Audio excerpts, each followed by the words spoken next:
Información precisa, completa, veraz, objetiva e independiente. Directo a tu pantalla. Voz de América en RCR 750.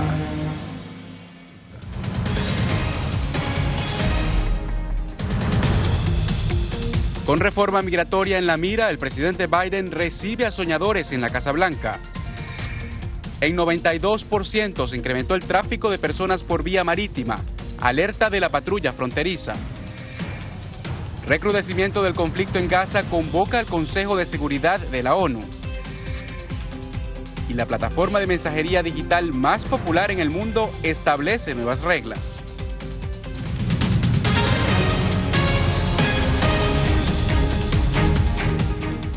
Bienvenidos a esta edición del Mundo al Día. Desde Washington les saluda Jorge Agobián. Comenzamos.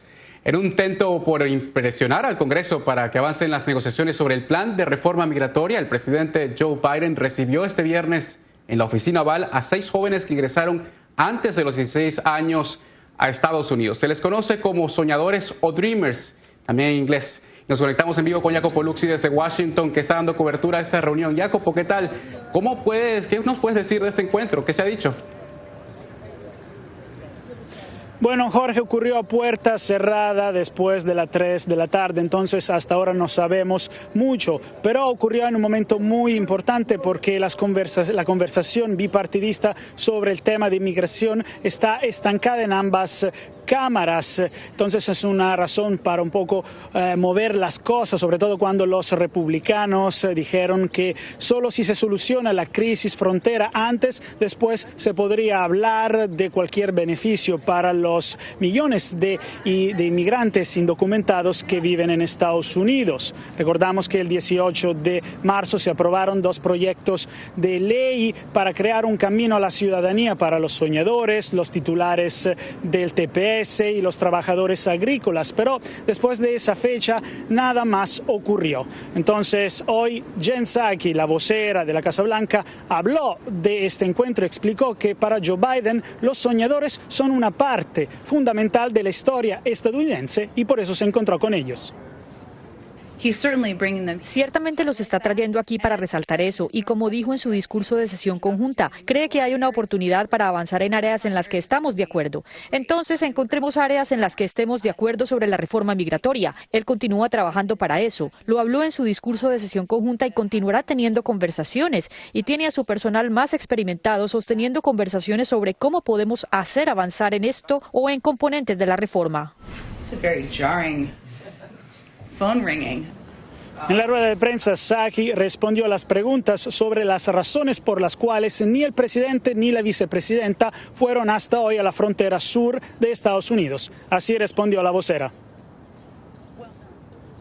El enfoque del presidente y el enfoque de la vicepresidenta se focaliza en las soluciones y lo que hemos visto en los últimos meses es que cuando llegamos había poca preparación para lo que iba a ser un incremento de inmigrantes en la frontera. Nuestro enfoque es trabajar a través de un proceso entre las agencias, presionando para eliminar la burocracia y asegurarnos de que estamos tomando pasos para que traten a los inmigrantes de una manera humana y moral. Y estamos menos preocupados por las conferencias de prensa o los juegos políticos que han jugado algunos. Thanks, everyone. Los proyectos de la Cámara están estancados en el Senado, donde los demócratas necesitarían 10 votos republicanos para aprobar los 2 proyectos de ley de inmigración. Gracias, Jacopo, por tu reporte. Seguiremos atentos a la información. Bien, y en un 92% se incrementó el tráfico marítimo de inmigrantes en la frontera sur de Estados Unidos. Los datos revelados por la patrulla fronteriza vienen acompañados de una advertencia. Verónica Villafañe tiene la información. Las imágenes de personas desesperadas saltando al mar mientras un barco se despedazaba y hundía por la fuerza de las olas mostraron un trágico intento por ingresar a los Estados Unidos, captadas en tiempo real. 3 inmigrantes murieron ahogados tras sufrir lesiones en el accidente. Los contrabandistas le dicen que es más fácil entrar de manera marítima, que no necesariamente es verdad, porque obviamente también vigilamos las costas. Según el agente Moreno de la patrulla fronteriza, varias agencias federales trabajan en conjunto para interceptar barcos utilizados para el tráfico ilegal de inmigrantes, que en el año fiscal 2020 aumentó en un 92%. Solo en los últimos 7 meses el sector de San Diego registró 157 eventos de contrabando marítimo, que resultaron en 909 arrestos y la incautación de 76 embarcaciones. Generalmente son pangas pesqueras como esta, sobrecargadas, pero también barcos más grandes. Típicamente los criminales retacan a esas lanchas o a esas pangas en exceso de 20 o 30 personas. Eso pone en peligro la vida de los inmigrantes, a quienes a menudo los traficantes no les dan chalecos salvavidas. Cuando nuestros agentes están a punto de detectarlos o de hacer el arresto, los contrabandistas empujan a los migrantes al mar. Y en la mayoría de los casos hay mujeres y niños a bordo de estas embarcaciones. Y solo ven a los migrantes como mercancía, no los ven como seres humanos. Verónica Villafañe, Voz de América, Los Ángeles. En Guatemala, los profesionales también optan por convertirse en migrantes debido a la pérdida de empleo y la falta de oportunidades. Así lo demuestra un estudio de seguimiento de casos presentado en ese país por la Facultad Latinoamericana de Ciencias Sociales. Ligia Toledo habló con los investigadores. El bachiller en computación con orientación comercial Juan Diego Gómez hace más de 1 año y medio fue despedido de su empleo y hasta el momento no ha encontrado otra oportunidad. Debe sostener a su esposa e hija y reconoce que ha pensado migrar a Estados Unidos a pesar de los riesgos que asumiría. Si hubiese estado sin familia o tal vez solo con mi esposa, tal vez sí pensaría, sería una salida, poder emigrar a Estados Unidos. La última vez que Juan Diego averiguó con un traficante, el costo del paso a Estados Unidos estaba entre 30,000 y 40,000 quetzales, equivalente a $5,000. La situación de emigrar está un poco más difícil si no se hace de manera legal, conlleva muchos riesgos. Lo pensaría 2 veces. Pero no muchos en similar situación a la suya han sido disuadidos. Un estudio de la Facultad Latinoamericana de Ciencias Sociales Flaxo concluyó que además del incremento en las cifras de migrantes, también está cambiando el perfil y el destino final. México se está convirtiendo también en un país de destino. Hay un cambio en el perfil del migrante. Están llegando profesionales, personas que tienen licenciaturas, estudios del nivel medio. Las estadísticas del instituto señalan que antes de la pandemia, 300,000 guatemaltecos migraban de forma irregular a Estados Unidos cada año. La experta en migración Rosario Martínez asegura que en el 2021 la cifra incrementará. Muy probable que mantengamos ese flujo de 300,000 a 400,000 personas migrando a la región del norte de Centroamérica. Ligia Toledo, Voz de América, Guatemala. Bien, en otras noticias, los niveles de violencia registrados en el conflicto entre Israel y Palestina obligaron a convocar una reunión en el Consejo de Seguridad de la ONU. Tras 5 días de enfrentamientos se han incrementado las acciones bélicas, mientras la comunidad internacional pidió a las partes un cese de hostilidades para dialogar. Y para hablar de este tema vamos hasta Nueva York. Allí estás, Laura Sepúlveda. Laura, ¿qué tal? ¿Cuáles son las expectativas que hay sobre este encuentro y cuál se prevé que sea la posición de Estados Unidos? Hola Jorge, pues la expectativa principal es lograr un cese al fuego, que haya un momento de calma entre Israel y Palestina, entre estos dos territorios. La posición de Estados Unidos ha sido develada a lo largo de las últimas jornadas, pero el día de hoy la vocera de la Casa Blanca insistió en que Israel tiene todo su derecho a protegerse, lo que muestra una vez más el respaldo que la Casa Blanca le da a esta nación, y además destacó que 1.500 cohetes han sido lanzados a Israel y que por esta razón apoyan esta defensa. Este fue el informe que preparé.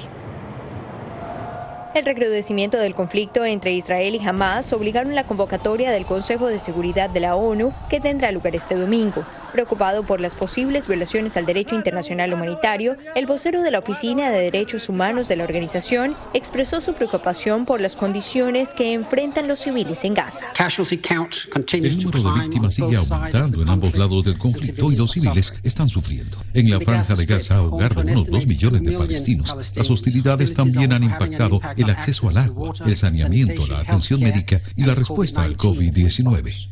El enviado especial de la organización en Medio Oriente advirtió que la situación se está encaminando a una guerra de gran escala. En su pronunciamiento además alertó, y citamos, el costo de la guerra en Gaza es devastador y lo está pagando la gente común. Expertos en el tema, como el politólogo Alberto Mansur, estiman que para comenzar a buscar salidas negociadas y desescalar las tensiones, hay que comenzar por distinguir quiénes son las partes del conflicto. Este es un conflicto entre Israel y una organización terrorista de nombre Hamás, que no es lo mismo. Israel no esté en guerra contra el pueblo palestino. Sí hay solución al final del camino si los actores involucrados reconocemos que las tensiones tienen que bajar y que el grupo terrorista tiene que ser contenido. Según reportes oficiales, hasta el jueves 13 de mayo, 103 personas perdieron la vida en Gaza y 8 en Israel como consecuencia de este conflicto. Estas hostilidades han hecho que hasta el momento los 15 miembros permanentes del Consejo de Seguridad se reúnan en 2 ocasiones a lo largo de la semana. Ha habido una diferencia en las fechas que se acordarían para que el Pleno del Consejo se reúna, pero ya se ha definido que será entonces este domingo 16 de mayo. No solo sorpresa, sino controversia en Estados Unidos causó la autorización para suspender el uso del tapabocas entre las personas completamente vacunadas contra COVID-19. Arnaldo Rojas exploró este tema, está con nosotros y le preguntamos, Arnaldo, ¿qué encontraste entre quienes celebran y quienes cuestionan las medidas? Jorge, el anuncio de la directora de los Centros para el Control y Prevención de Enfermedades de los Estados Unidos provocó en algunos un sentimiento de alivio, pero en otros dijeron que esperan mejor que otras, un mayor número de estadounidenses se vacunen antes de quitarse la mascarilla. Este viernes, millones de estadounidenses tienen luz verde para deshacerse del cubrebocas. Creo que es grandioso. Pero no todos están contentos con el relajamiento de las medidas de protección ante el coronavirus. El Sindicato Internacional de Trabajadores, UFCW, criticó la decisión. Si bien todos compartimos el deseo de volver a una normalidad sin mascarillas, la guía de los CDC es confusa y no considera cómo afectará a los trabajadores esenciales que enfrentan una exposición frecuente a personas que no están vacunadas y de paso se niegan a usar mascarillas. El sindicato, que representa trabajadores de primera línea, empleados de supermercados y plantas procesadoras de carne, estima que cerca de 800 de sus miembros han muerto por COVID-19 desde el inicio de la pandemia y más de 157,000 han sido infectados. Aunque esa persona vacunada vaya al súper o vaya al cine y hayan otras personas no vacunadas, la persona vacunada está protegida. La nueva guía de los CDC permite a las personas totalmente vacunadas dejar de usar los cubrebocas en la mayoría de los entornos exteriores e interiores, a excepción de autobuses, aviones u hospitales. Ahora se está vacunando a los grupos de menor riesgo. Este viernes, el director general de la Organización Mundial de la Salud urgió a las potencias mundiales a donar más dosis de la vacuna contra el COVID-19 a países con acceso limitado a ella. Añadió que por el momento solo un 0,3% del suministro de vacunas a nivel mundial está llegando a países pobres donde la incidencia del virus sigue siendo muy alta. Y es que según el organismo internacional, mientras en países como Estados Unidos, por ejemplo, el 36% de la población ya fue vacunada en su totalidad, en otros países como Venezuela, Honduras y también Paraguay, ese porcentaje es menos del 1%. Jorge. Gracias, Arnaldo, por tu reporte desde Houston. Bien, y en el Aeropuerto Internacional de Miami, las autoridades locales despliegan una campaña de vacunación para trabajadores y comunidades del condado. También es extensiva a los turistas con familiares que viven en el sur de Florida. El reporte viene desde Miami con José Pernalete. Vacunarse en el aeropuerto de Miami es otra opción para quienes trabajan en esa instalación y también para quienes puedan probar que guardan relación con algún familiar que viva en el sur de Florida sin la obligación de presentar una prueba de residencia. Nos damos cuenta que es sumamente importante llevar a cabo las vacunas, no nada más a personas que trabajan en este aeropuerto, sino también visitan. Sabemos que más de 30,000 personas trabajan en este aeropuerto y casi 100,000 personas diariamente visitan este aeropuerto. Y lo importante es llevar a cabo un plan de administrar esas vacunas y estamos listos y tenemos suficiente vacuna para darle esa vacuna tan importante para recuperar la economía. En términos generales, el estado de Florida no exige una prueba de residencia como requisito para la vacunación. Esta es una herramienta para inmunizar contra el coronavirus a personas indocumentadas. La posibilidad ha permitido incluso vacunar a turistas en la playa. Ahora hay menos obstáculos para quienes estén llegando a Miami para visitar a familiares, pues sin probar que residen en el estado pueden ser inmunizados. Solamente aquí venir y decir que vive o está acá para una razón enfocada en la Florida y puede recibirla. Puede venir caminando o registrar antes y necesita dar un tipo de identificación para ponerlo en el sistema. En el mes de junio se desarrollará otra jornada de inmunización para el personal y viajeros en Florida. José Pernalete, Voz de América, Miami. Y al mismo tiempo avanza en Estados Unidos una masiva campaña para atacar el escepticismo sobre la vacunación contra COVID-19. Los médicos familiares son clave en este proceso. ¿Cómo? Así nos lo cuenta Adriana Arévalo. Por tradición, la gente tiende a confiar en su médico de cabecera más que en cualquier otro doctor. Estamos hablando de aquel que conoce la historia médica completa del paciente y probablemente de toda la familia, del mismo que se encarga de recomendar especialistas y ahora del que ha sido designado como el principal vocero a favor de la vacunación contra el COVID-19 para ayudar con la consolidación de la confianza frente a la inmunización. Si observa los propios datos de los CDC, al menos un tercio de todos los estadounidenses probablemente han contraído la infección por COVID, así que si no recibe la vacuna no significa que no se va a infectar. Y es que aunque la vacunación ha avanzado en el ámbito nacional, aún hay millones de personas que siguen sin recibir ni siquiera la primera dosis. El doctor Bakhtari asegura que durante sus consultas les habla a sus pacientes con información clara y les hace una pregunta clave. Entonces, la pregunta realmente es, ¿quiere infectarse o quiere recibir la vacuna para prevenir la infección? Creo que esa es la elección que tenemos que decirle a los pacientes. Un reciente estudio publicado en los Anales de Medicina Familiar indica que la estrategia de utilizar a los médicos de cabecera como principales voceros de las iniciativas de vacunación masiva podría ser la clave para conseguir la llamada inmunidad de rebaño. Por ello, tanto grupos médicos privados como otras entidades fiscalizadoras de la labor de vacunación esperan que la administración Biden autorice la distribución de vacunas en las oficinas de estos doctores en cuanto sea posible. Adriana Arévalo, Voz de América, Las Vegas.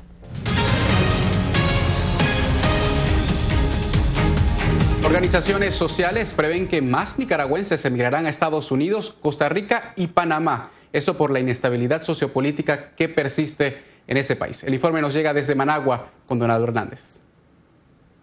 El activista Jensi Mairena hace unas semanas tomó la decisión de abandonar Nicaragua. Actualmente se encuentra en México, pero su meta es llegar a Estados Unidos. Su decisión, según explicó a La Voz de América, se fundamenta en la incertidumbre política y social de su país. Empecé a ver amigos que están en el exilio y que hoy en día tienen un abanico de oportunidades para poder crecer. La investigadora Elvira Cuadra advierte que la cifra de migrantes como Jensi Mairena podría continuar por la violencia que podría agravarse a pocos meses de las elecciones generales. Datos de la Agencia de la ONU para los Refugiados indican que más de 100.000 personas han sido forzadas a huir de Nicaragua por la crisis política y social. Los nicaragüenses que migran, ya sea por razones económicas o por razones políticas, es Costa Rica. En segundo lugar está Estados Unidos. Algunas organizaciones como la Coordinadora Universitaria que dirige Arid Báez ven con preocupación que más jóvenes se vean obligados a abandonar el país.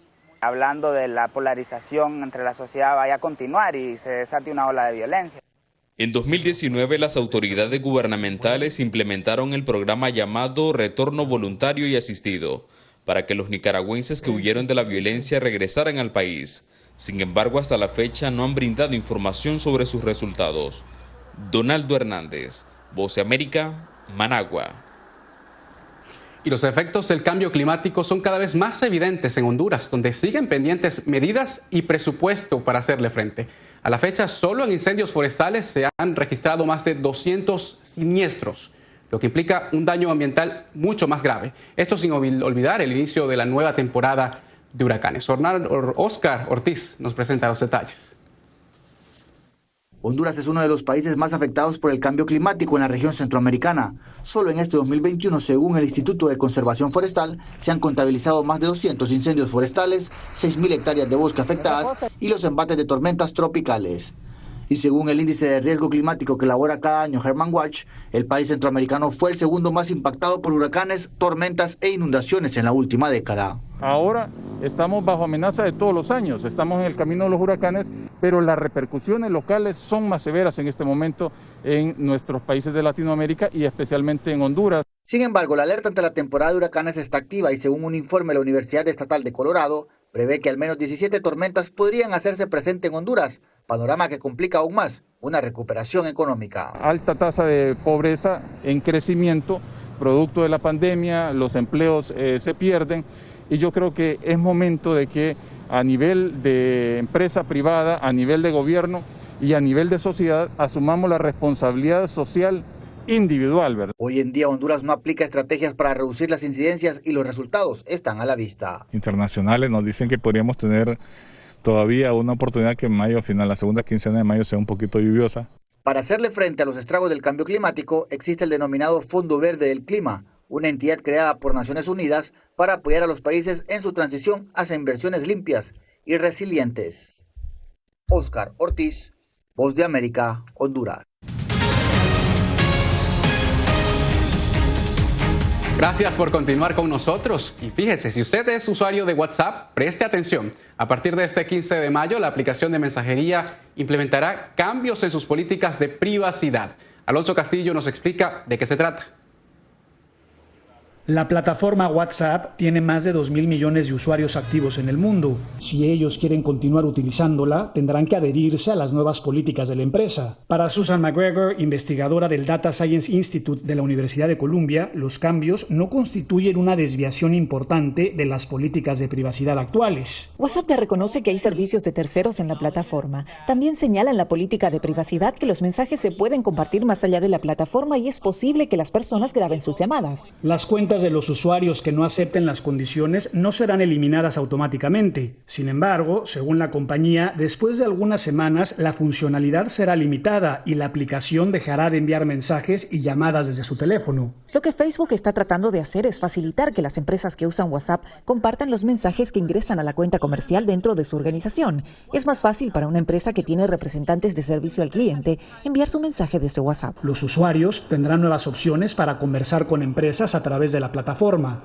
Podrán enviar mensajes a las compañías, comprar productos y obtener información. Tras el anuncio del cambio, las descargas de plataformas como Telegram y Signal aumentaron de forma vertiginosa, ya que estas empresas, según nos dijo McGregor, no intercambian metadatos con otras plataformas. Creo que este es probablemente un momento para que la gente analice su uso de WhatsApp y se pregunte qué le preocupa en términos de privacidad y si esta plataforma es la que quieren o si quieren una nueva alternativa. Alonso Castillo, Voz de América, Miami. Y vamos a despedirnos bailando con este peculiar concierto de música electrónica. Pero ¿se imagina usted hacerlo en la cima de los Alpes suizos? Eso fue lo que hizo el artista francés Tejo, quien ofreció un concierto virtual a 3.000 metros de altura. Este concierto fue grabado hace varios meses, pero el video fue publicado esta semana. La plataforma que ven allí fue transportada a través de helicóptero e instalada en la cúspide del glaciar 3000. Vaya experiencia y espectaculares los paisajes escogidos para este concierto virtual. Radio Caracas Radio presentó Voz de América.